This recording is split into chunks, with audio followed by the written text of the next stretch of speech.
Morning student, आप सभी लोगों का गया गाइडेंस प्रोग्राम के अंतर्गत आज 4 तारीख को 4 जनवरी 2021 को आपका स्वागत है। और आज हम लोग आपके बीच में लाए हैं इतिहास विषय से सामाजिक विज्ञान के अंतर्गत जो चैप्टर है वो है आपका व्यापार और भूमंडलीकरण। तो इस विषय पर आपको मैं बताऊंगा कि आपके आने वाले परीक्षा यानी वार्षिक माध्यमिक 2021 की परीक्षा में इस चैप्टर से कौन कौन से महत्वपूर्ण टॉपिक प्रश्नों के तौर पर आ सकते हैं, जो आपके ऑब्जेक्टिव में भी हो सकते हैं, लघु उत्तरीय में भी हो सकते हैं और दीर्घ उत्तरीय प्रश्नों में भी हो सकते हैं। तो आइए अब हम इस पर चर्चा करें कि कौन कौन से टॉपिक महत्वपूर्ण हैं और कैसे इसको आप अभ्यास करते हुए अपने परीक्षाओं की तैयारी करें और इस चैप्टर से आने वाले प्रश्नों का आप सही उत्तर दे सकें। ठीक है, तो आगे अब चलेंगे।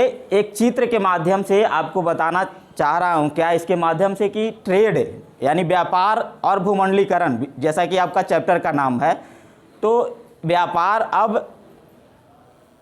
पूरे विश्व में का जो व्यापार है, आप इस चित्र के माध्यम से आप समझ सकते हैं कि कैसे विश्व व्यापार आपस में एक दूसरे के साथ संबंधित है और किस तरह से कॉन्टिनेंटल जो कि महादेश कहा जाता है, एशिया, दक्षिणी अफ्रीका, यूरोप, उत्तरी अमेरिका और दक्षिणी अमेरिका व्यापार के मामले में किस तरह से आपस में संगठित होकर विश्व व्यापार का बढ़ावा किए हैं। और इस पिक्चर के माध्यम से दिखाया जा रहा है कि किस तरह से सामग्रियां हैं वो स्टीमर में एक देश से दूसरे देश को लाया जाता है। अगले चित्र में आप देखेंगे क्या कि जो परिवहन मार्ग हैं, जल मार्ग हैं, स्थल मार्ग हैं और वायु मार्ग हैं, जो व्यापार को बढ़ावा देने में अहम भूमिका निभाती है। और एक तरफ देखेंगे इस चित्र के माध्यम से दिखाया जा रहा है क्या कि 2 व्यक्ति, इसके अंदर राष्ट्रीय प्रतीक चिन्ह है, कोई पर्सनल व्यक्ति नहीं है। किस तरह से आपस में एक महादेश दूसरे महादेश या एक देश या दूसरे देशों के साथ कैसे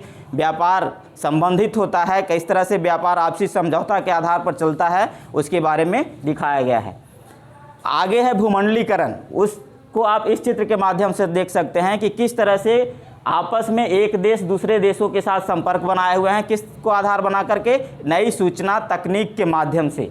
इसमें आप देखेंगे किस तरह से एक देश दूसरे देश के साथ अपनी सूचनाओं को प्रसारित कर रहा है नई टेक्नोलॉजी के माध्यम से।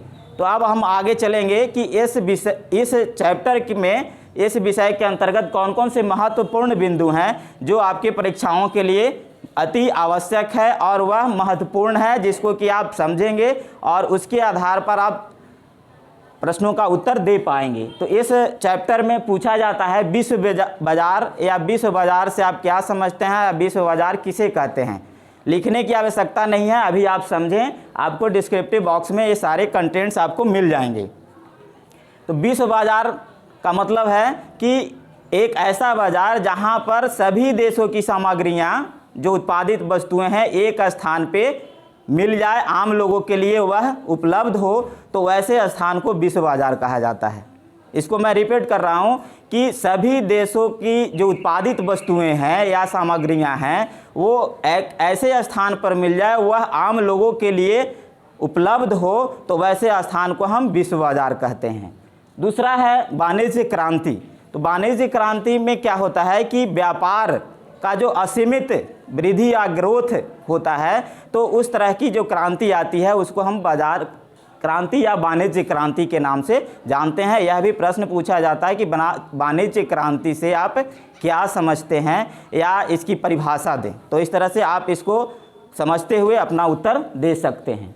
औद्योगिक क्रांति है, तो औद्योगिक क्रांति आपके विषय के अंतर्गत अगले चैप्टर में भी पढ़ाया गया है कि औद्योगिक और जो औद्योगिक क्रांतियाँ हुई उससे, लेकिन इसमें भी आता है कि औद्योगिक क्रांति से आप क्या समझते हैं, किसे कहते हैं। तो जब वस्तुएं कारखानों में उत्पादित होने लगे और बड़े पैमाने पर उत्पादित होने लगे, तो इस अवसर को एक क्रांति का रूप दे दिया गया और इस क्रांति के बाद ही औद्योगिक क्रांति आई। और वह तब आई जब वाष्प इंजन से चलने वाले कारखाने बहुत तीव्र गति से बढ़े और कारखानों में बड़े पैमाने पर वस्तुओं का उत्पादन प्रारंभ हुआ। तो इस स्थिति के आधार पर औद्योगिक क्रांतियाँ हुई। औद्योगिक क्रांति का जो मुख्य धारा हुआ, जो 50 ईस्वी के बाद इंग्लैंड में संभव हुआ। यह प्रश्न पूछे जाते हैं कि सर्वप्रथम औद्योगिक क्रांति कहाँ हुई और कब हुई, तो उस स्थिति में आप इसका आंसर दे सकते हैं कि इंग्लैंड में हुई और 1750 के बाद औद्योगिक क्रांति संभव हुई। अब एक शब्द आता है उपनिवेशवाद। तो उपनिवेशवाद से भी पूछा जाता है प्रश्न कि उपनिवेशवाद की विशेषता या उपनिवेशवाद से आप क्या समझते हैं, उसकी परिभाषा दें। तो उसके अंतर्गत आप लिख सकते हैं कि ऐसी राजनीतिक आर्थिक प्रणाली जो प्रत्यक्ष रूप से किसी दूसरे देश पर, समझ गए, शोषित दूसरे देश पर आरोपित किए जाएं, और यह जो प्रथा थी वह ब्रिटेन के द्वारा, इंग्लैंड के द्वारा अपनाई गई थी, वह अफ्रीकी महादेशों में और एशिया और उत्तरी अमेरिका और दक्षिणी अमेरिका के देशों में, और इसका जो मुख्य उद्देश्य था वह वहाँ का आर्थिक शोषण करना था। इस चैप्टर के माध्यम से आपको बताया गया है इस उपनिवेशवाद के बारे में। फिर है एक गिरमिटिया मजदूर पूछा जाता है पिछले परीक्षाओं में, पीछे जो मैट्रिक की परीक्षाएं हैं, चाहे वो एनुअल हो या कंपार्टमेंटल हो, उसमें यह प्रश्न आए हैं कि गिरमिटिया मजदूर से आप क्या समझते हैं। तो गिरमिटिया मजदूर उनको कहा जाता था जहां पर औपनिवेशिक देशों के जो लोग थे, उन्हें जो जहां के लोग उपनिवेश स्थापित किए हुए थे, जैसे भारत की यदि उदाहरण लें तो भारत में किसका उपनिवेश स्थापित था, इंग्लैंड का उपनिवेश स्थापित था। तो इंग्लैंड वाले लोग क्या करते थे कि यहाँ के लोगों को अपने जो क्षेत्र जो स्थापित किए थे, जहाँ पे उपनिवेश स्थापित किए थे, वहाँ ले जा कर के नगदी फसलों के उत्पादन में उन्हें लगाया जाता था। यह प्रश्न दो तरह का, एक ऑब्जेक्टिव पूछा जाता है कि बिहार के किस क्षेत्र से गिरमिटिया मजदूर दूसरे देशों में जाया करते थे, तो वह होगा पश्चिमी प्रदेश से थे। बिहार के पश्चिमी क्षेत्रों से गिरमिटिया मजदूर के तौर पर मॉरिशस, त्रिडाद एवं टोबैको, फिजी वगैरह जाते थे और वहाँ नगदी फसलों जैसे गन्ना की फसलें में उनको लगाया जाता था और वहाँ से उत्पादन किया जाता था। उन्हें एक निश्चित समझौते के अंतर्गत ले जाया जाता था या फिर निश्चित समय के लिए ले जाया जाता था। तो इस तरह के मजदूर को गिरमिटिया मजदूर कहते हैं। इसको आप लोग समझ लेंगे, हो सकता है कि आने वाले परीक्षा में यह शामिल हो, बहुत ही यह इम्पोर्टेंट है। अब है साम्राज्यवाद। तो साम्राज्यवाद के अंतर्गत हम जानेंगे क्या है कि सैनिक शक्ति द्वारा विजय प्राप्त करने के बाद जब वहाँ पर एक अपना आधिपत्य शासन स्थापित होता था, तो उस तरह की जो विचारधाराएं थी वह साम्राज्यवाद विचारधारा कहलाती थी। आर्थिक मंदी इस चैप्टर का जो है सबसे महत्वपूर्ण टॉपिक है, आर्थिक मंदी। और आर्थिक मंदी से आप क्या समझते हैं, तो आएगा तब इसमें लिखना है क्या है कि आर्थिक मंदी वैसी व्यवस्था के अंतर्गत हुई थी कि जिसमें अर्थतंत्र में होने वाले जो परिवर्तन थे उसके तीनों आधार, कृषि, उद्योग और व्यापार, यह तीनों की जो विकास थी वह अवरुद्ध हो चुकी थी, वह पूरी तरह से ध्वस्त हो चुकी थी। इसके अंतर्गत कंपनियां या बैंक दिवालिये हो गए थे, यानी कि वो उनके पास धन संपत्ति की कमी हो गई थी, और जिसके कारण बहुत सारे लोग बेरोजगार हो चुके थे या हो गए थे। तो उस स्थिति को हम आर्थिक मंदी कहते हैं। और आर्थिक मंदी सर्वप्रथम अमेरिका में आया था 29 अक्टूबर 1929 को।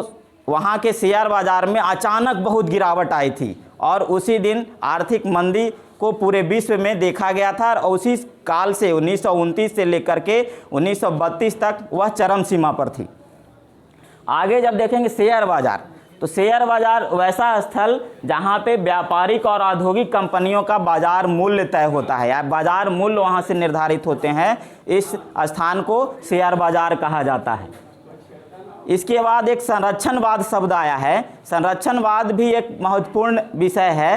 संरक्षणवाद के अंतर्गत सभी देश अपनी अपनी संकीर्ण राष्ट्रवादी विचारधारा को आगे बढ़ाए। इसके अंतर्गत इसमें क्या हुआ कि जब आर्थिक मंदी हुई तो जो अपने देश में उत्पादित होने वाली वस्तुएं थी उसको बढ़ावा दिया गया, और दूसरे देश से जो आयातित वस्तुएं थी उस पर क्या लगाया गया, प्रतिबंध लगाया गया। उसके सीमा शुल्क में वृद्धि कर दी गई, जिसके कारण उन वस्तुओं का मूल्य अधिक हो गया, और जिस देश में मंगवाया गया उसमें उसकी जो मूल्य थे वह अधिक हो जाने के कारण उसकी खपत या जो उसका उपयोग था वह बहुत ही कम हो गया। और इस तरह से आर्थिक मंदी के दौरान यह देखा गया कि संरक्षणवादी नीतियों के अंतर्गत अपने देश में उत्पादित वस्तुओं को बढ़ावा दिया गया और दूसरे देश से आयातित वस्तुओं को प्रतिबंधित किया गया या ज़्यादा सीमा शुल्क लगा करके उसको रोका गया।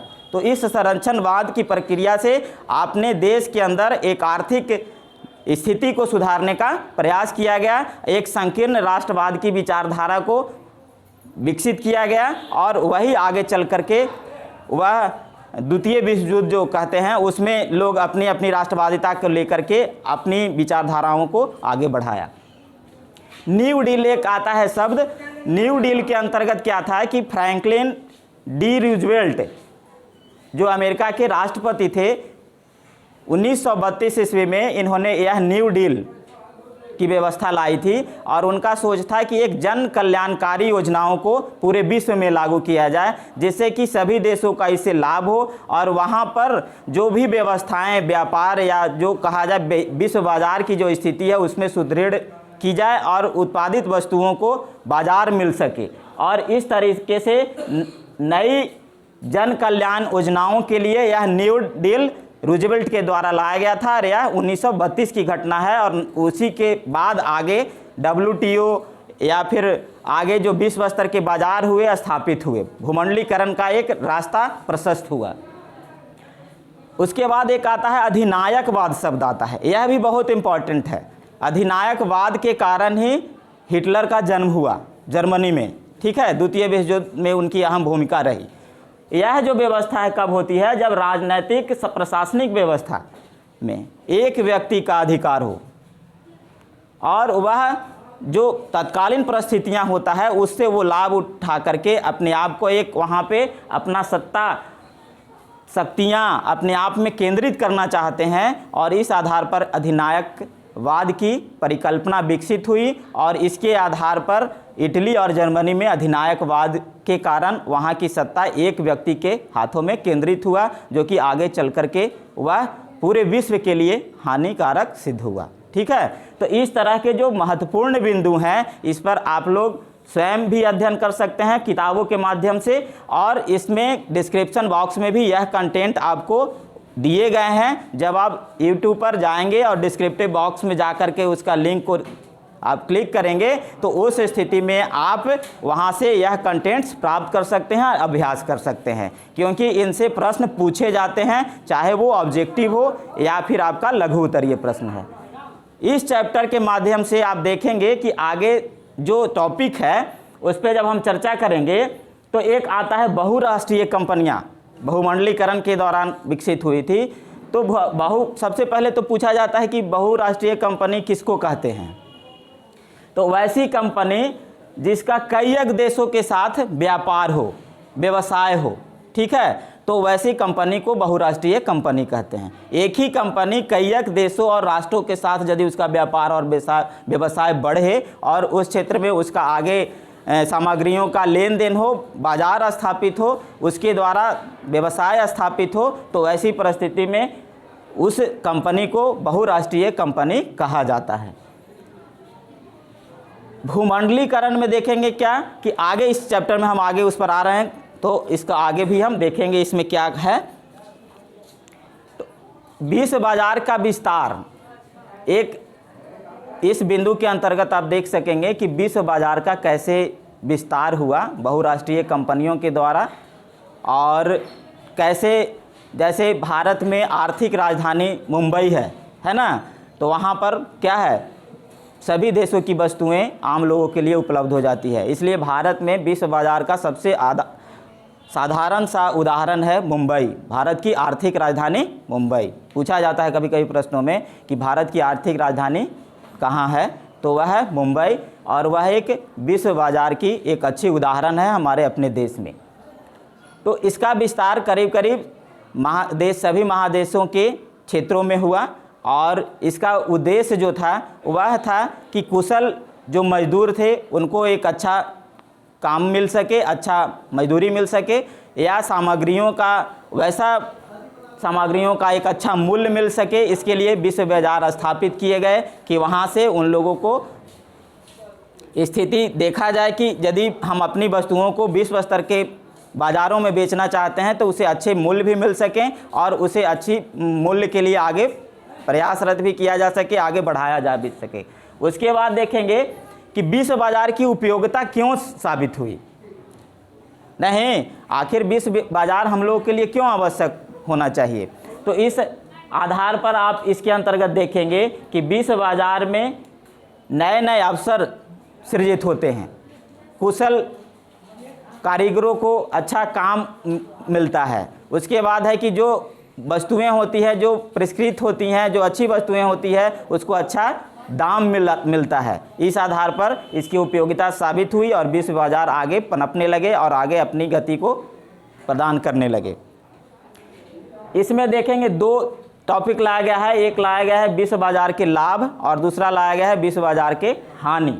तो लाभ में देखेंगे शक्तिशाली वर्ग का उदय हुआ, आधुनिक बैंकिंग व्यवस्था का उदय हुआ, औपनिवेशिक देशों में आधुनिकीकरण हुआ और औपनिवेशिक देशों में औद्योगिकरण भी हुआ इसी के माध्यम से, और नवीन तकनीकी का जो सृजन हुआ, नवीन तकनीक का विकास हुआ इस विश्व बाज़ार के कारण, और शहरीकरण का तीव्र गति से विस्तार हुआ। यह विश्व बाज़ार के लाभ हुए। और हानि में जब देखेंगे तो इसमें क्या हुआ कि उपनिवेशों का तीव्र शोषण हो गया, एशिया और अफ्रीका में उपनिवेशवाद के नए नए युगों का प्रारंभ हुआ, एशिया और अफ्रीका में साम्राज्यवाद के नए युग का प्रारंभ हुआ, कुटीर उद्योग नष्ट हो गए, औपनिवेशिक लोगों की आजीविका छीन ली गई, अकाल, भूखमरी, गरीबी जैसे मानवीय संकट को यह जन्म दिया। यह विश्व बाज़ार की हानि है, और जिसमें जो निम्न तबके के लोग हैं उनको इसमें ज़्यादा हानि या ज़्यादा संकट की समस्याओं को झेलना पड़ा। अब आगे देखेंगे क्या कि इस दौरान अंतर्राष्ट्रीय संबंध स्थापित हुए। उसका दो समय काल का निर्धारण किया जाता है, एक है 1920 से लेकर के 1945 ईस्वी के बीच, और एक है 1945 से लेकर के 1960 ईस्वी के बीच। तो 1920 से 45 के बीच जो पहले 1920 के पहले इंग्लैंड का बोलबाला था पूरे विश्व में, वह अब आ गया संयुक्त राज्य अमेरिका, जापान और सोवियत संघ के बीच। यह शक्ति उनके पास आ गई, जिसमें कि अंतर्राष्ट्रीय संबंध देखेंगे, आप इसको विस्तार से पढ़ेंगे तो आपको समझ में आएगा कि जापान, सोवियत संघ या रूस जिसको कहते हैं, और फिर संयुक्त राज्य अमेरिका के हाथों में 1920 के बाद जो आर्थिक मजबूती थी इनके हाथों में आई, और इन्हीं के आधार पर विश्व का निर्धारण हुआ। 1945 से 60 के बीच में देखेंगे कि जो विकसित देश थे संयुक्त राज्य अमेरिका और यूएसएसआर जिसको सोवियत संघ रूस कहा जाता है, इन दोनों के बीच ध्रुवीकरण हुआ, और यही आगे चल करके एक नई भूमंडलीकरण की नीति को अपनाया गया इन्हीं के द्वारा। और आज जो देख रहे हैं 1991 के बाद सोवियत संघ का विघटन हुआ और पूरी तरह से उस पर संयुक्त राज्य अमेरिका का अधिकार हो गया, और उन्हीं के दिशा निर्देशों के अनुसार या उन्हीं के प्रयासों से पूरे विश्व में विश्व बाज़ार स्थापित हुए। और आज जो ग्लोबलाइजेशन भूमंडलीकरण का जो दौर आज देख रहे हैं वह उस पर पूर्णतः संयुक्त राज्य अमेरिका का आधिपत्य है, और सभी देश उन्हीं के साथ आगे मिलकर के आगे बढ़ रहे हैं। अब इसमें दो प्रश्न लाए हैं हम, लघु उत्तरीय है और दीर्घ उत्तरीय है। तो दो लघु उत्तरीय और एक दीर्घ उत्तरीय प्रश्न दिए गए हैं इसमें। तो एक है बहुराष्ट्रीय कंपनियों को का योगदान रहा भूमंडलीकरण में, उसका वर्णन करना है, और एक है भूमंडलीकरण का भारत पे पड़ने वाले प्रभावों का जिक्र किया गया है। आप इसे ध्यान से समझेंगे, पढ़ेंगे और आपको इसमें समझ में आ जाएगा। और इसके बाद जो दीर्घ उत्तरीय जो प्रश्न है वो है आपका कि 1929 के आर्थिक संकट के कारण और परिणामों को स्पष्ट करें या विवेचना करें। तो यह जो प्रश्न है बहुत ही इम्पॉर्टेंट है आपके लिए, बहुत ही महत्वपूर्ण है, क्योंकि यह जो प्रश्न है दोनों पूछ सकता है। कभी कभी दीर्घ उत्तरीय में परिणाम और कारण पूछते हैं दोनों, या फिर कभी कारण भी पूछ देते हैं, कभी कभी परिणाम पूछते हैं। तो इसको ध्यान में रखते हुए आपके सामने यह प्रस्तुत किया गया है, और आप इसको देख लेंगे कि आर्थिक संकट के कारण जो बिंदु हैं वो है बाजार आधारित अर्थव्यवस्था कारण बना था, नवीन तकनीक की प्रगति बना था, कृषि क्षेत्र में अति उत्पादन की समस्या कारण बना था, और एक कारण था आपका संरक्षणवाद का उदय, जिस पर अभी आप लोग को हम विस्तार से उसमें बताया कि संरक्षणवाद के कारण संकीर्ण राष्ट्रवाद का विकास हुआ और किस तरह से लोग अपने अपने उत्पादित वस्तुओं को संरक्षण देना प्रारंभ किए और आयातित वस्तुओं पर अधिक शुल्क लगाए। प्रभाव में आया क्या? बाजार बेरोजगार में वृद्धि हुई, औद्योगिक उत्पादन में कमी हुई, बैंक दिवालियेपन हो गए, बहुत सारे बैंक, हजारों की संख्या में बैंक बंद हो गई, अधिनायकवाद का उदय हुआ। तो प्रभाव और कारण आप लोग समझेंगे और उसको लिख करके आपके सामने प्रस्तुत किया गया है, एक मॉडल आंसर के तौर पर है। इसे आप अभ्यास कर लेंगे क्योंकि यह हो सकता है कि आपके परीक्षाओं में दीर्घ उत्तरीय प्रश्न के रूप में यह रहे। आप इसको डिस्क्रिप्शन बॉक्स में जा कर के लिंक के माध्यम से आप उसे समझ लेंगे।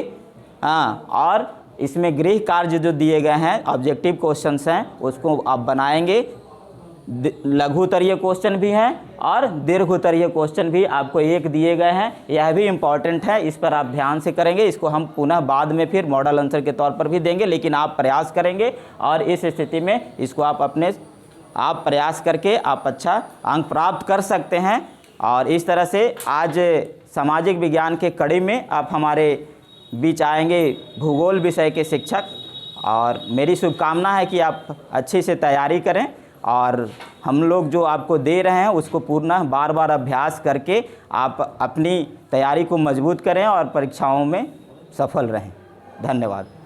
गुड मॉर्निंग स्टूडेंट, गया गाइडेंस प्रोग्राम में आप लोगों का स्वागत है। मैं doctor Vivek Kumar सोनूलाल Bandwal girls school में +2 शिक्षक हूँ।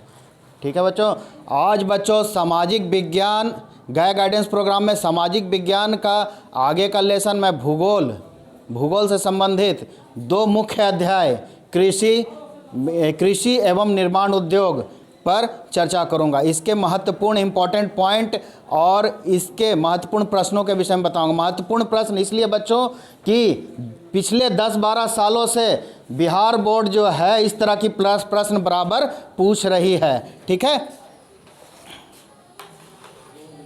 बच्चों, प्रश्न के विषय में हम ये भी बताए हैं कि प्रश्न लिखना कैसे है, समझना कैसे है, बराबर हर क्लास में हम बताते आ रहे हैं। इसमें 2-3 बातें याद रखिएगा बच्चों कि भूगोल से संबंधित भौगोलिक शब्दों को आप लोग समझ जाइएगा तो भूगोल में रुचि आप लोगों की बढ़ जाएगी। ठीक है, भूगोल के शब्दों को हम हर एक क्लास में प्रयास करते हैं कि उसको हम समझाएं। चलिए ठीक है बच्चों, ज़्यादा समय न लेके हम लोग क्लास शुरू करते हैं। पहला लेसन है कृषि पर। पहला जो है कृषि, जैसी हम लोग लेते हैं नाम तो भारत में कृषि सबसे ज़्यादा होती है, तो हम लोग क्या लिखते हैं भारत एक कृषि प्रधान देश है।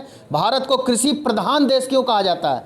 ठीक है, इसके पीछे कारण है कि भारत की 2/3 जनसंख्या मतलब 65% जनसंख्या जो है कृषि कार्य कर रही है। इससे स्पष्ट हो जाता है कि किसी देश का कोई काम अगर जो बहुत ज़्यादा जनसंख्या करती है तो वो देश का मुख्य कार्य हो जाता है। उसी तरह भारत की जो है कृषि भारत का कृषि जो है, भारत एक कृषि प्रधान देश है। ठीक है, जिस तरह भारत में हम लोग देखे थे हम लोग पिछले क्लास में कि खनिज पदार्थ भारत के दक्षिणी भाग में बहुत ज़्यादा मायने रखता है। ठीक है, उसी तरह भारत का उत्तरी मैदानी जो है कृषि के लिए बहुत मायने रखता है। तो जैसे कि इंडस्ट्री के लिए खनिज पदार्थ है तो उत्तर में जो है कृषि वो आपका रीढ़ की हड्डी का काम करता है, भोजन वहीं से प्राप्त होता है। तो कृषि से बच्चों सिर्फ हम लोगों को भोजन नहीं प्राप्त होता है, ध्यान दीजिएगा, कृषि से सिर्फ भोजन नहीं प्राप्त होता है। ठीक है, कृषि से हम लोगों को कच्चा माल भी, इंडस्ट्री के लिए कच्चा माल भी मिलता है। कच्चा माल के रूप में क्या मिलता है? कपास, गन्ना, जूट इत्यादि, ये इंडस्ट्री में काम आता है। दूसरा है कि कृषि का प्रोडक्ट हम लोग निर्यात भी करते हैं, विदेश भेजते हैं, जैसे चाय, कॉफ़ी, कपास इत्यादि जो है, चीनी वगैरह, तंबाकू वगैरह, इससे हम लोगों को क्या होता है? राष्ट्रीय आय हमारी बढ़ती है। ठीक है, तो हमारे लिए कृषि क्या है? एक बहुत ही महत्वपूर्ण है। इसमें एक पॉइंट है कृषि की विशेषता। ठीक है, कृषि की विशेषता क्यों, कृषि की क्या विशेषता है? आपके एग्जाम में बहुत ज़्यादा पूछते हैं कि क्या कृषि की क्या विशेषता है। तो कृषि की विशेषता बच्चों हमारे भारत के लिए महत्वपूर्ण है क्योंकि 2/3 जनसंख्या भारत की कृषि कार्य करती है। कृषि का भारत में GDP में सकल घरेलू उत्पाद में 14% योगदान है। ठीक है। उसी तरह उसके बाद जो है कृषि तो उद्योग को प्रभावित करती ही है, जैसे कपास, गन्ना, जूट, ये सब क्या है, रेशम क्या है, वो कृषि उद्योग को डायरेक्ट प्रभावित कर रही है। कृषि जो है उसकी विशेषता देखा जाए भारत में तो जलवायु, मिट्टी, धरातलीय उच्चावच के आधार पे भारत में अलग अलग स्थानों में कृषि का अलग अलग खेती हो रहा है। अगर जो विश्व स्तर पर देखते हैं कृषि, तो कृषि का विश्व स्तर पर स्थान हर एक फसल का अलग अलग है। जैसे कि दाल, गन्ना, दूध, जूट, सुपारी, नारियल इत्यादि भारत में सबसे ज़्यादा उत्पादन होता है पूरे विश्व में। पूरे विश्व में अगर देखा जाए तो दाल, गन्ना, दूध, ये सब जो है सबसे ज़्यादा द्वितीय सबसे ज़्यादा उत्पादन होने वाला भारत में गेहूँ, मूंगफली, मछली, चाय। अच्छा, मछली वगैरह या मुर्गी पालन या पशुपालन ये भी कृषि के अंतर्गत ही आता है, ठीक है, इसमें कंफ्यूज आप लोग नहीं करोगे। तीसरा जो है चावल और तंबाकू विश्व का तीसरा सबसे बड़ा उत्पादन है, ठीक है, और चौथा कपास में आता है। तो इस तरह हम देखते हैं कि भारत में उत्पादन भोजन के साथ साथ निर्यात पे भी ध्यान दिया जाता है। निर्यात से हमें क्या हो रहा है, राष्ट्रीय आय प्राप्त हो रहा है। तो यहाँ पे एक क्वेश्चन बनता है, क्वेश्चन आया है और आएगा, भारतीय कृषि की 5 प्रमुख विशेषताओं को लिखें। ये जो भी हम विशेषता बताएं यही भारतीय कृषि की 5 प्रमुख विशेषता। इसके बाद बच्चों एक आता है कृषि के प्रकार, ठीक है, कृषि का प्रकार। भारत में किस तरह से कृषि किया जा रहा है, कृषि कार्य किया जा रहा है, क्यों किया जा रहा है, वो बांट देता है कृषि के प्रकार में। भारत की कृषि 3 तरह की होती है। भारत में कृषि 3 तरह की होती है, प्रारंभिक जीविका कृषि, द्वितीय हो गया गहन जीविका कृषि, वाणिज्यिक जीविका कृषि। यानी कि प्रारंभिक जीविका कृषि क्या होता है, प्रारंभिक मीन्स हो गया निर्वाह। गरीब किसान जिसके पास छोटा खेत है वो सिर्फ भोजन पेट चलाने के लिए, जीवन यापन करने के लिए थोड़ा बहुत उत्पादन करते हैं और अपने जीवन का निर्वाह करते हैं, ठीक है, किसी तरह निर्वाह हो जाता है, तो उसको कहते हैं निर्वाह कृषि। प्रारंभिक कृषि को हम लोग 2 भागों में बांटे, निर्वाह कृषि और दूसरा है स्थानांतरित कृषि। स्थानांतरित कृषि भी निर्वाह कृषि का ही एक उदाहरण है। स्थानांतरित कृषि में क्या होता है कि क्या करते हैं, प्राचीन काल से लोग एक जगह पे जंगल, पेड़ पौधे को काटते हैं, उसके बाद उसे जला देते हैं और फिर वहाँ पर कृषि कार्य करते हैं, ठीक है। तो वो उस तरह की कृषि को कर्तन दहन प्रणाली कहते हैं। कर्तन मीन्स काटना, दहन मीन्स जलाना, वो प्रणाली आ गई। तो कर्तन दहन प्रणाली पूछता है एग्जाम में, किसे कहते हैं, तो वह है स्थानांतरित कृषि। क्षेत्रीय भाषा में इस स्थानांतरित कृषि को झूम कृषि कहते हैं, झूम कृषि, ठीक है। झूम कृषि कहाँ कहा जाता है, असम, मेघालय, नागालैंड, मिजोरम इत्यादि भारत के राज्यों में इसे झूम कृषि के नाम से जाना जाता है। इसमें दूसरा है गहन कृषि, गहन जीविका कृषि। गहन जीविका कृषि किसे कहते हैं, ठीक है, इसे समझना आप लोग। ये भी एक तरह का निर्वाह प्रणाली है, लेकिन गहन जीविका कृषि में एक खेत में साल में 2 से 3 अनाज उपजाए जाते हैं अलग अलग समय में। जैसे चावल भी उपजा लिए, गेहूं भी उपजा लिए, उसके बाद गर्मा फसल सब्जी वगैरह उपजा लिए, ठीक है। तो एक साल में 2 से 3 जब फसल उपजाए जाते हैं तो उसे गहन कृषि प्रणाली कहते हैं, ठीक है बच्चों। तीसरा जो है वो है आपको व्यापारिक कृषि। नाम से ही स्पष्ट हो जा रहा है कि व्यापार से संबंधित उत्पादन हो रहा है इसमें।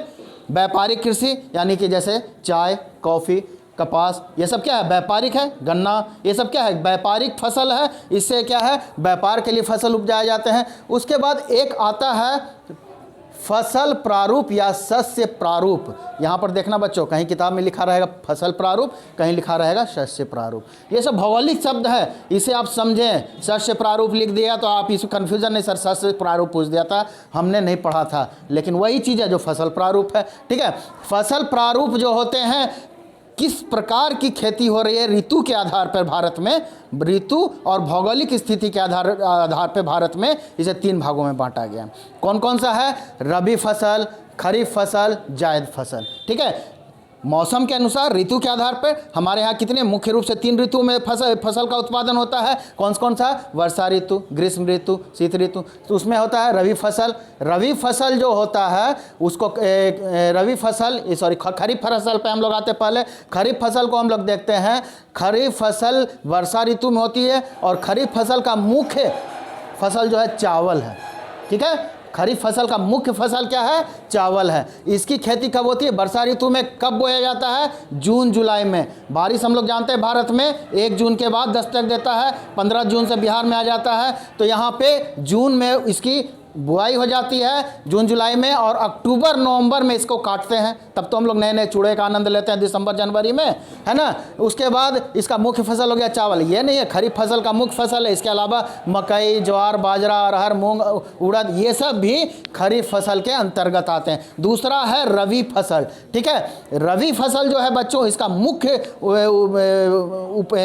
फसल जो है वो गेहूँ होता है। इसका रबी फसल का मुख्य फसल गेहूँ होता है। ये शीत ऋतु में होता है। जैसे ही हम लोग धान को काटते हैं खेतों से अक्टूबर नवंबर में, उसी समय गेहूं की बुनाई कर दी जाती है, ठीक है। गेहूं की बुनाई तुरंत कर दी जाती है अक्टूबर नवंबर में। और इसका ये जो है गेहूं का मुख्य उत्पादक क्षेत्र है पंजाब, हरियाणा और उत्तर प्रदेश। कैसे हुआ इसको हम आगे बताएंगे, ठीक है। उसके बाद इसकी कटाई हो जाती है मार्च अप्रैल में। होली के बाद गेहूं की कटाई जनरली आप लोग देखते होंगे कि कटाई हो जाती है। उसके बाद तीसरा फसल जो भारत का मुख्य है वो ग्रीष्म ऋतु। जैसे ही गेहूँ काटते हैं तो वहाँ पे जायद फसल रोप दिया जाता है। जायद फसल में मुख्य फसल है सब्जी, और सब्जी का तो उत्पादन पूरे भारत में होता है, ठीक है। ये तो हम लोग जान रहे हैं। तो मार्च से अप्रैल में इसको लगाया जाता है और मई से जून में इसका कटाई हो जाता है। तो लेकिन सब्जी है कि सालों भर उपज होती है, सालों भर उपजाया जाता है। लेकिन हम यहाँ पर इसलिए हाईलाइट कर दिए हैं कि जायद फसल सब्जी किस तरह का फसल है, एग्जाम में पूछ देता है, या रबी फसल किस तरह का, रबी फसल का उदाहरण कौन सा है, वो गेहूं है। ये सब हम लोग इसलिए हम हाईलाइट कर दिए, ठीक है। चावल का या कहिए खरीफ का मुख्य उत्पादक क्षेत्र है पश्चिम बंगाल, ओडिशा, असम, बिहार, केरल इत्यादि, ठीक है। इसमें जो है नेक्स्ट पॉइंट अब हम लोग देखेंगे बच्चों,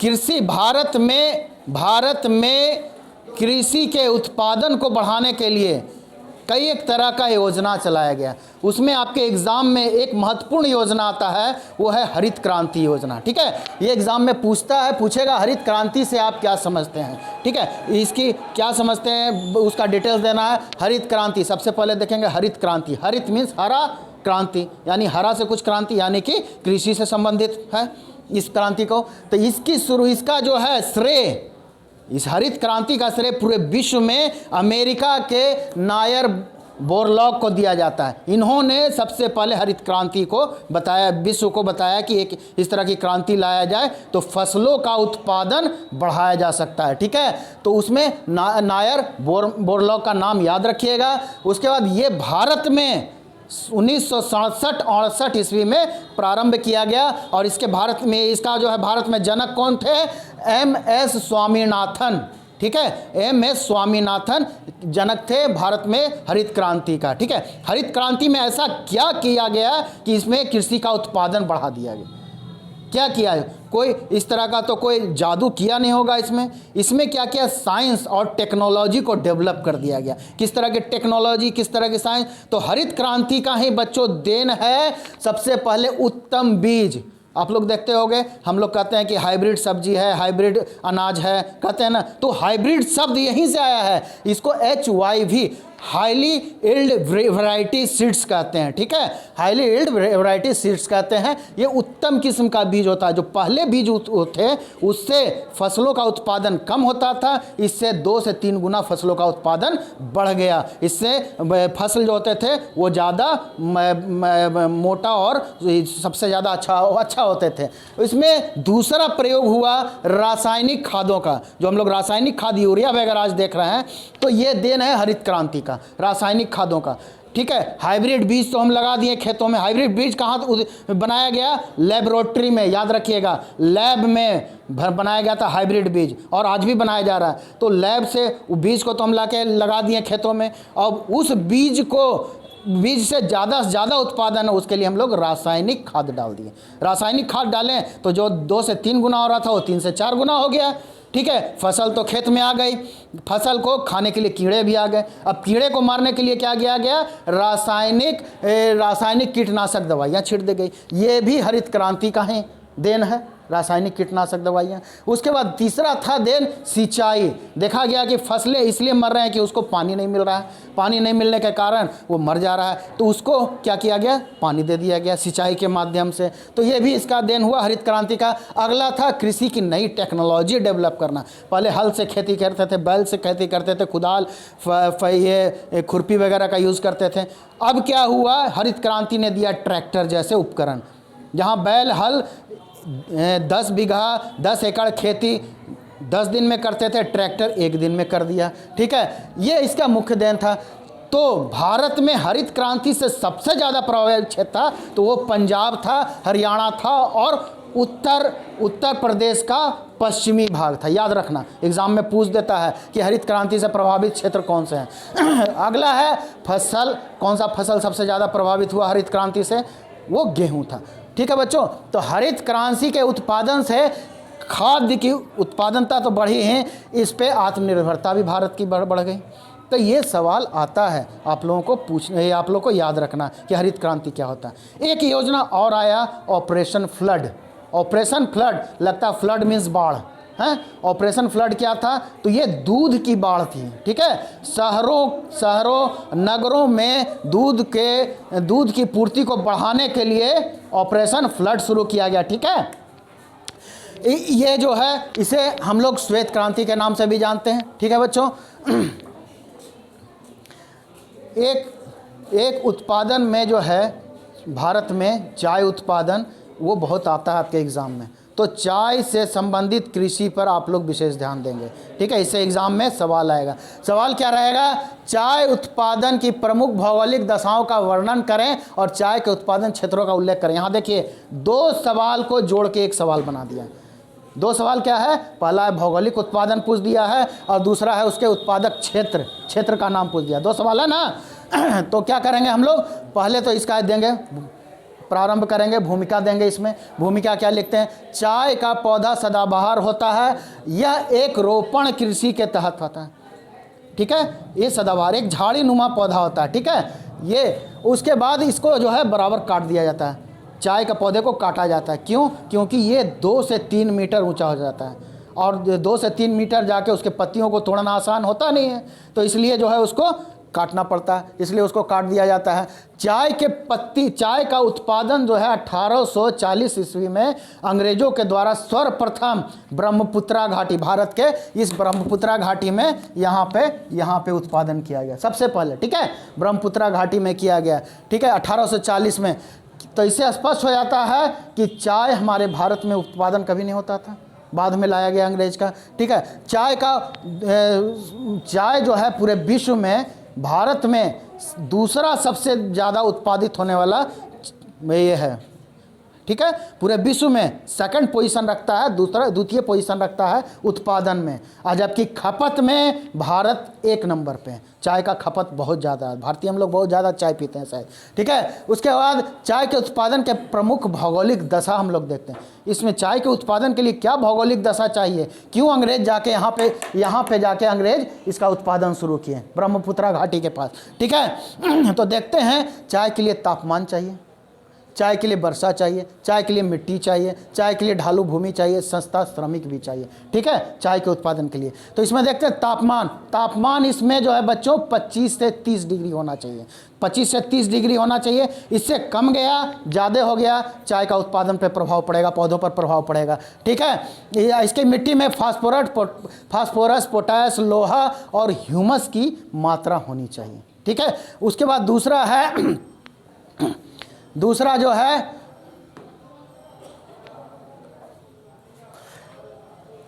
इसमें दूसरा मिट्टी देखते हैं।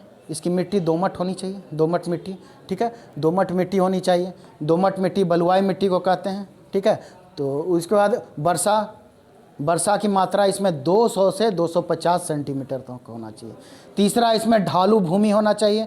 ढालू भूमि किस लिए होना चाहिए, अगर जो ढालू भूमि नहीं होगा तो वर्षा जो है एक जगह आके उसके जड़ों में बैठ जाएगा और पेड़ पौधों को सड़ा देगा। इसे भूमि चाहिए, वर्षा चाहिए, क्यों, क्योंकि क्षेत्र में आर्द्रता बरकरार रहे, इसलिए वर्षा चाहिए। ठीक है, तो इस सभी को लिखते हुए एक सस्ता मजदूर भी बहुत ज़रूरी है, क्योंकि चाय के पत्तों को डेली तोड़ना होता है। सस्ता और बढ़िया मजदूर चाहिए, जिसे ठीक है, तो उसके लिए महिला सबसे बढ़िया होती है और सस्ते मजदूर के रूप में मिल जाती है। पठारी क्षेत्रों में किसी तरह का कोई काम उनको नहीं होता है, इसलिए वो संस्था रूप में मिल जाते हैं। तो इसका जो है, अब उसका उत्पादन क्षेत्र का बात करते हैं। हमने अभी देखा भौगोलिक चाय का, अब उसका उत्पादन दूसरा पार्ट है उत्पादन क्षेत्र। तो भारत में चाय का उत्पादन क्षेत्र जो है, सबसे पहले उत्तर पूर्वी ये क्षेत्र हो गया ब्रह्मपुत्रा घाटी का, ठीक है। इसमें कौन कौन है? असम, मेघालय, अरुणाचल प्रदेश, पश्चिम बंगाल और त्रिपुरा। दूसरा जो है उत्पादन क्षेत्र दक्षिण का नीलगिरी क्षेत्र है, इसमें तमिलनाडु, केरल और कर्नाटक, तमिलनाडु, केरल और कर्नाटक, ये क्षेत्र जो है आपको दूसरा क्षेत्र है भारत का उत्पादन के लिए, चाय उत्पादन के लिए। तीसरा जो है पश्चिम का पहाड़ी क्षेत्र, पश्चिम का पहाड़ी क्षेत्र में आ गया आपको जम्मू कश्मीर, हिमाचल प्रदेश इत्यादि, ये तीसरा भाग जो है ये आ गया, ठीक है। चाय के उत्पादन से क्या हो रहा है बच्चों? चाय के उत्पादन से राष्ट्रीय आय में वृद्धि हो रही है और रोजगार में वृद्धि हो रही है, ठीक है। नेक्स्ट देखते हैं हम लोग,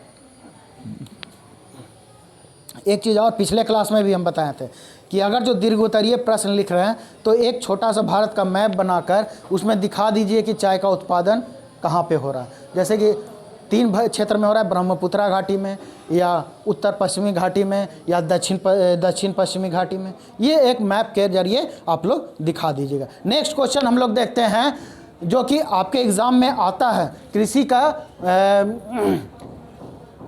भारतीय कृषि की निम्न उत्पादकता,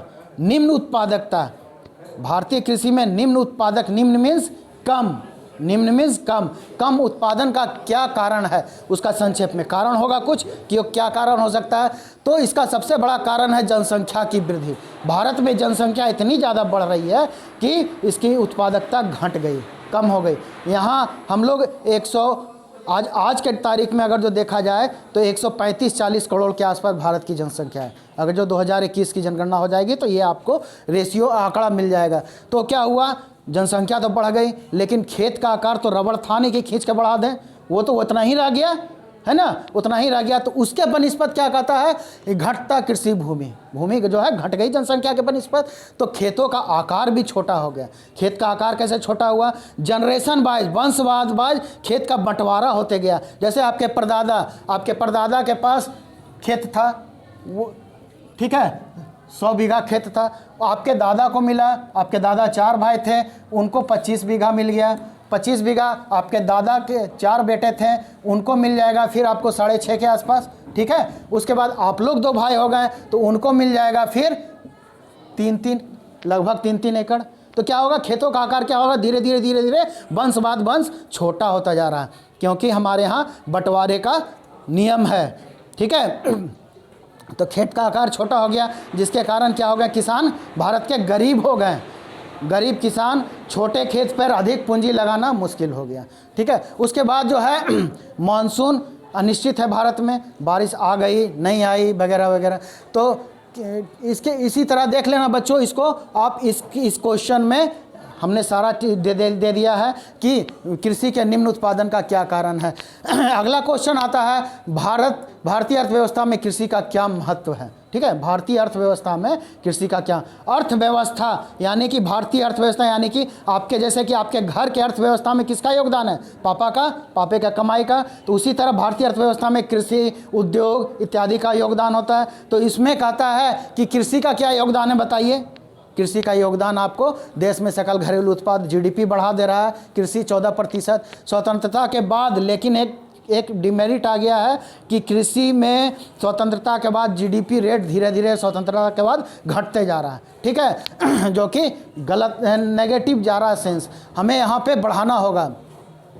2012-13 में अगर जो देखा जाए तो उत्पादन 12% थी कृषि से, ठीक है। उसके बाद वैश्वीकरण हो रहा है, तो हमारे कृषि को भी वैश्वीकरण का लाभ मिलना चाहिए विश्व के। तो क्या होना चाहिए, एकीकरण होना चाहिए बाजार, ठीक है बच्चों। नेक्स्ट चैप्टर है निर्माण उद्योग, ठीक है। निर्माण उद्योग का जैसे ही नाम लेते हैं तो निर्माण का मतलब होता है किसी चीज़ का बनाना, किसी चीज़ को बनाना। तो निर्माण के लिए क्या करते हैं, प्राथमिक उत्पाद कहाँ से मिलती है, भूमि से, वो खेत से मिल जाए या खनिज पदार्थ हो, खानों से मिल जाए तो उसे हम लोग लेते हैं, प्राथमिक उत्पाद को हम लोग लेते हैं और उसको उद्योग में भेजते हैं। उद्योग में उसे क्या करते हैं, बनाकर हम लोग सेकेंडरी उत्पाद या गौण उत्पाद के रूप में निकालते हैं। तो जो प्रक्रिया है बनाने की, इसे निर्माण उद्योग कहते हैं। इस प्रक्रिया को क्या कहते हैं, निर्माण उद्योग। जैसे रुई से बना कपड़ा, रुई को इंडस्ट्री में भेजें तो कपड़ा बन गया, लोहे को उद्योग में भेजें तो इस्पात बन गया, गन्ना को उद्योग में भेजें तो चीनी बन गया। ठीक है, उसी तरह आता है उद्योग स्थापन के कारक बताएं। एक बहुत ही महत्वपूर्ण सवाल है कि उद्योग स्थापन के क्या कारक हैं, इसे आप बताइए। तो उद्योग स्थापन के प्रमुख बहुत सारे प्रमुख कारक हैं। उसमें हमने दिखाया है कि उद्योग स्थापन को प्रमुख रूप से 2 कारकों में विभाजित किया गया। नंबर 1 भौतिक कारक, नंबर 2 मानवीय कारक। भौतिक कारक में क्या है, कच्चा माल मिलेगा तब तो कहीं उद्योग लगाएंगे। ठीक है, अब सूती वस्त्र कपड़ा उद्योग लगा रहे हैं लेकिन सूती कॉटन मिल ही नहीं रहा है, रुई मिल ही नहीं रहा, तो कैसे लगाएंगे।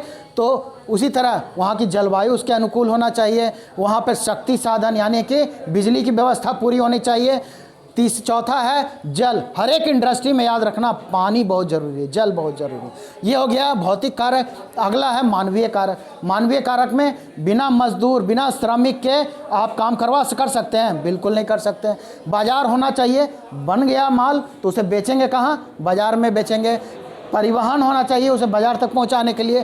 पूंजी होना चाहिए और सबसे बड़ी चीज़ है कि सरकार उसे सपोर्ट करे। ठीक है, अगला देखते हैं हम लोग बच्चों, उद्योग का वर्गीकरण। उद्योग का वर्गीकरण हम लोग बहुत सारे आधार पे करते हैं। जैसे कि क्या क्या आधार है वर्गीकरण में, कच्चा माल के आधार पे वर्गीकरण करते हैं, उत्पाद के आधार पे, आकार के आधार पे, स्वामित्व के आधार पे। जो आपके एग्जाम में पूछता है कि उद्योग का स्वामित्व के आधार पे वर्गीकरण करें। स्वामित्व किसे कहते हैं, स्वामित्व के आधार पर जब वर्गीकरण करते हैं तो इसे हम लोग 4 भागों में बांटते हैं। नंबर 1 सार्वजनिक क्षेत्र का उद्योग। ठीक है, सार्वजनिक क्षेत्र के उद्योग में राष्ट्रीयता को महत्व देखते हुए सरकार के नियंत्रण में रहता है। ठीक है, ये जो सार्वजनिक क्षेत्र का उद्योग होता है ये सरकार के नियंत्रण में होता है। कौन कौन उदाहरण में हम लोग देखते हैं, भेल और सेल। भेल भारत हैवी इलेक्ट्रिकल लिमिटेड। ठीक है, इसका हम सब दे दिए हैं, सारा डिस्क्रिप्शन बॉक्स में डाल देंगे। ठीक है, आप वहाँ से नोट से ले लेना। दूसरा है निजी क्षेत्र का। निजी क्षेत्र का उद्योग जो होता है वो किसी प्राइवेट व्यक्ति, एक व्यक्ति या एक व्यक्ति के समूह के बीच में वो होता है, उसे निजी क्षेत्र का उद्योग कहते हैं। तीसरा है संयुक्त उद्योग। संयुक्त उद्योग में बच्चों इससे स्पष्ट हो रहा है कि कोई चीज़ संयुक्त है, जुड़ा हुआ है, कोई इसमें जुड़ा हुआ है। तो कौन कौन जुड़ा हुआ है, राज्य सरकार और निजी क्षेत्र के लोग इसमें जुड़े हुए हैं। राज्य सरकार निजी क्षेत्र के जुड़े हुए जो इंडस्ट्री है उसका उदाहरण, बहुत अच्छा उदाहरण है ऑल इंडिया लिमिटेड और सीमेंट उद्योग। जितने भी सीमेंट उद्योग होते हैं वो इसमें जुड़े होते हैं। चौथा है सहकारी उद्योग। सहकारी उद्योग किसी के सह से चल रहा है, ये सहकारी मीन्स सह से चल रहा है। तो इस तरह के उद्योग में या तो उत्पादन करता इसका मालिक होता है, जो कच्चा माल का उत्पादन कर रहा है वो इसका मालिक हो जाता है, या फिर उस इंडस्ट्री में काम करने वाले श्रमिक इसका मालिक हो जाते हैं। ठीक है, तो नेक्स्ट इसमें एक क्वेश्चन बहुत ही महत्वपूर्ण आता है बच्चों, सूती वस्त्र उद्योग। सूती वस्त्र उद्योग जो है ये आपके एग्ज़ाम में बराबर आता है, इसे आप देख लीजिएगा, ये दीर्घ उत्तरीय प्रश्न है, आपके एग्ज़ाम में आएगा ही आएगा। सूती वस्त्र उद्योग अंग्रेज़ों द्वारा शुरू किया गया था 1818 ईस्वी में, लेकिन ये असफल रहा। कारण था कि कलकत्ता में जाके शुरू कर दिए और कलकत्ता में कच्चा माल का उत्पादन होता ही नहीं है, तो वहाँ पे मार खा गए भौगोलिक। फिर वो मुंबई में 35-36 साल के बाद अंग्रेज़ों को बुद्धि आया, 1854 में मुंबई में जाके खोले तो वहाँ पे वो इंडस्ट्री चल गया, क्योंकि ये चारों भौगोलिक दशा वहाँ पे मौजूद था। ठीक है, नेक्स्ट इसमें क्वेश्चन देखते हैं हम लोग बच्चों। एक क्वेश्चन आता है कि इसमें भी आप लोग एक मैप जरूर बना दीजिएगा।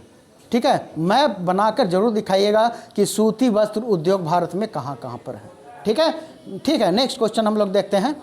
लौह इस्पात उद्योग। भारत में लौह इस्पात उद्योग सबसे बड़ा उद्योग है। ये उद्योग कहते हैं दूसरे छोटे से बड़े उद्योग का जनक होता है। ठीक है, ये उद्योग नहीं रहेगा तो सारा उद्योग खत्म, क्योंकि बड़ा बड़ा हैवी मशीन किससे बनता है, लोहे से बनता है, इस्पात से बनता है। ठीक है, इसका भी अंग्रेज़ों ने प्रयास किया था इसे स्टार्ट करने का, शुरू करने का, जो कि 1779, 1808, 1830 वो असफल रहा। सबसे पहला जो है पश्चिम बंगाल के 1864 में पश्चिम बंगाल के कुल्टी नामक जगह में स्टार्ट हुआ, यहाँ उत्पादन शुरू हो गया। लेकिन एक बृहद पैमाने पर जो है 1907 ईस्वी में जमशेदपुर के टिस्को नामक स्थान में शुरू किया गया। एक निजी एक प्राइवेट कंपनी थी। नेक्स्ट देखते हैं हम लोग बच्चों, इसका कारखाना कहाँ कहाँ वो हम दिखा दिए हैं, ठीक है, किस राज्य में है। इसमें भी आप लोग मैप बना के, भारत का मैप बनाकर दिखा देंगे कि कहाँ पे ये है, ठीक है। भारत का मैप बनाकर ये दिखा देंगे कि कहाँ कहाँ पर स्टील उद्योग लगाया गया है भारत में, ठीक है। नेक्स्ट देखते हैं हम लोग भारत की अर्थव्यवस्था।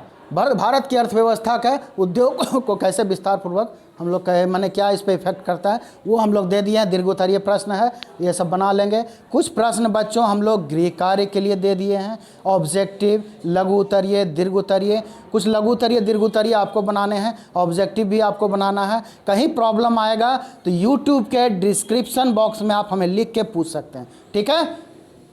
धन्यवाद।